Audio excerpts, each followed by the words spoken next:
Hi, this is Louise Jameson. I played Leela back in the day. January the 1st, 1977 was my first episode with Tom Baker as the Doctor. And I'm watching Dr. Freedom.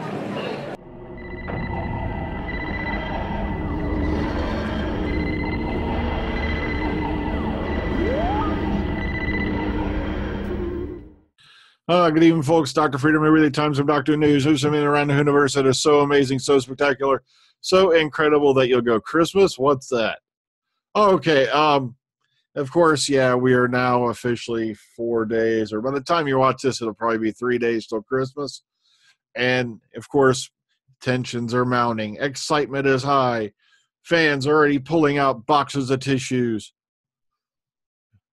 To cry, not for that, you dirty birdies. Okay, so lots of interesting stuff. I'm going to make this quick because I am running way behind today. So let's hop on the Freedom Train. Okay, well, I forgot the graphic this time, but I still have it. Okay, let's get going here.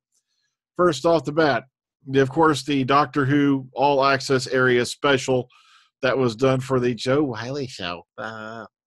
If you want to listen to it, bam, but here it is right here. And all kinds of interesting, nifty little stuff came out in this special. It's like she's already dropped a few, minor spoilers here and there. So, little interesting stuff here and there. And plus, like I said, this is 2 hours and 3 minutes of listening. So be sure to go check this out, if you're into the Joe Wiley show. Especially, I love the fact she's so tuned in to Doctor Who. She's the one who dropped the thing on Bradley Walsh a while back. Speaking of Bradley's, David Bradley says the first Doctor makes mistakes. He doesn't always get it right. And this is a good little interview right here. He goes, I suppose that what attracts me to the character of the Doctor is that he's a true adventurer. He's got this endless curiosity. He's a true eccentric who's just curious about the universe and everything in it. And I admire him for that. And this is, goes on for a wee bit. But, David Bradley, incredible actor, really good stuff. Now, I could direct you to here, but why? Because a lot of the stuff that's in here was in the clip. Like, have I been burgled? Always remember where you parked. It's going to come up a lot. That right there. And what do you mean one? So these three right off the bat were in the one clip we got. Okay, the feature of the TARDIS first introduced exactly 2 years ago reappears. Nurse Who, yeah, right. We needed that reference again. We find out what was Polly's apparent role on the TARDIS. First Doctor's referred to by several names, including one more, befitting John Hurt's incarnation. A nickname that itself gets redefined. Sadly, it's not Susan, but it's still. And if you guys had listened the other night, the Dr. Freedom show, you know what that entails. But all right. So best moment of continuity, the first Doctor's response to the 12th Doctor's line, and it is protected. So, all right, moving on. Can Doctor Who really change gender? And this goes into the whole thing where, like I said, Tom Baker, when he left, said, I certainly wish my successor luck, and he goes, whoever he or she might be. And the thing is, just showed me Tom had an open mind. A lot of people took it as a joke. I think Tom even did. But still, and then they go into the Sidney Newman story, which a lot of you little angsters, the guys are going, Moffat, so tense. He stole this whole idea. He made gender. No, I got some sad news for you. All he did was probably read a report that Sidney Newman had proposed the idea of Time Lords being gender fluid by replacing the Doctor, Colin Baker. He wanted, proposed to, Michael Grade, bring in a female Time Lord. But it says right here, he also demanded a fee and the addition of his name to the closing credits, so the BBC ignored his advice. Yeah, and they basically said, oh, you're the creator of the show? Screw you. Are you kidding? We aren't going to take a suggestion. You're the only guy who created the show. But that's the BBC for you. So, and then, of course, they go into the Matt Smith stuff and all that. But like I said, 31 years ago. So, no, you can't go, Moff Chibbs did it.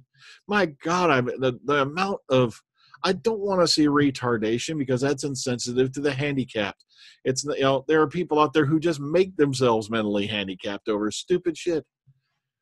Oh, man. All right. There, and David Tennant's now a bearded, pierced hipster. So like, it's just weird. You know? Okay, but all right. So it looks like he's regenerated into a bearded hipster for his next movie role. So, ooh, look, there's Faye Marseille. Remember her? And I just thought maybe it would have been a better idea to maybe put him on a boat that had a different name. Okay, so wham, wham, wham. Here you go. If you want to look into this, you know, if you're into the big David Tennant thing, there you go. All right, Broadchurch's composer won't be working on Doctor Who Series 11. He announces Olafur Arnold, and I'm just being funny because I have no idea how to pronounce that name. I think it's Olafur Arnold. Arnold. Okay, the rumors were fun for a while, but it's time to clarify. I am not doing Doctor Who. Thank you very much. So, no, they're not. While there are a lot of people from Broadchurch who are being mentioned to be brought in, all that, no, I ain't having it. Jodie Whittaker's 6 music-wise woman clips. And this is, of course, for the program they're doing on BBC Radio 6 on, you know, Christmas Day, or is it Christmas Eve? Oh, it's Christmas Day, or whatever it is. But either way, here you go. Watch these. Bam, here it is. But to me, it's not a big deal because it's just a radio show. She's going to basically be, you know, doing some pre-recorded shit. You know, so I don't know why we can get bothered excited about it. That's just me. Series 9 soundtrack now confirmed. Oh, God, I almost broke into an opera. Well, we've known about this, but now it says their long-awaited release will be a 4-disc set. It'll be early 2018. It has a list here of what are on the discs, and also along with the Series 8 release, first run of CDs will contain an additional booklet collecting Stuart Manning's retro poster designs for each episode and shit like that. So, bam, bam, bam, here you go. All right, and lastly, almost for today, Gallifrey Time War. This is 4 new chapters in the Gallifrey saga that are basically going to roll around the Time War, bringing us up to date on different characters who were in there. You know, like, you know, there was like Lala Ward was in it. There's, you know, Ace, of course. I think that's Jacoby. There's Leela, you know, amongst others. So, remember, yeah, here we go. Louise Jameson, Lala Ward, Sophie Aldred, Sean Carlson as Narvin, Miles Richardson as Broxy Attell. Oh, they're bringing him back, bringing back the Brax. Derek Jacobi as the War Master, Pippa Bennett Warner as Livia, a whole bunch of whole folks and all their bam, bam, here they are. But what's weird is what happened to Romana 4, I wonder. Sorry, Romana 3.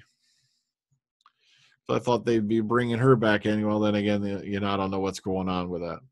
All right, so lastly for today, Ohio Who now has an Eventbrite page up. I just, like I said, they have different price ranges for what you want and all that. Here's a summary. There's a location. It'll be at German's Villa on Liberty Avenue, Vermilion, Ohio. And like I said, and prices range depending on if you want. I think Sundays is going to be $25. Saturday is going to be like $35. I think the weekend pass is $50. And of course, God knows we can't live without it, VIP package is $130. I'm not being bad on the convention. It's just I don't believe in VIP passes. I don't believe anyone should get a better experience at a con than anybody else just because you slam down more money, but it's become a trend. So, well, you know, what can you do? It's, like I said, I'm really looking forward to this con because they've already got Sophie Aldred, you know, and they got the fellow who played the Valley Arts. Sorry, my brain's blanking and I'm kind of running in a hurry. Amongst others, it's going to be, you know, pretty cool for classic fans out there. All right, so like I said, I'll have a better one for you when I have the info in front of me. I just threw that together on the fly because, you know, I really want to go to this con. I'm definitely going to this con. I'll definitely be there. So see you all there if you're going. Oh, I got to get a running. So take care. Ta-ta. Enjoy the rest of your night. If I don't get a report in for Christmas, Merry Christmas, Happy New Year, and all that stuff, but I definitely will be back with you before then. Okay, the weather outside is frightful, and Dr. Freedom is so damn delightful. And if you got no place to go, get over here and get my snowblower. Well, then again, it hasn't even snowed. I haven't had to pull out the damn snowblower this year, which is, yeah. Thank you, global warming. Good night, folks.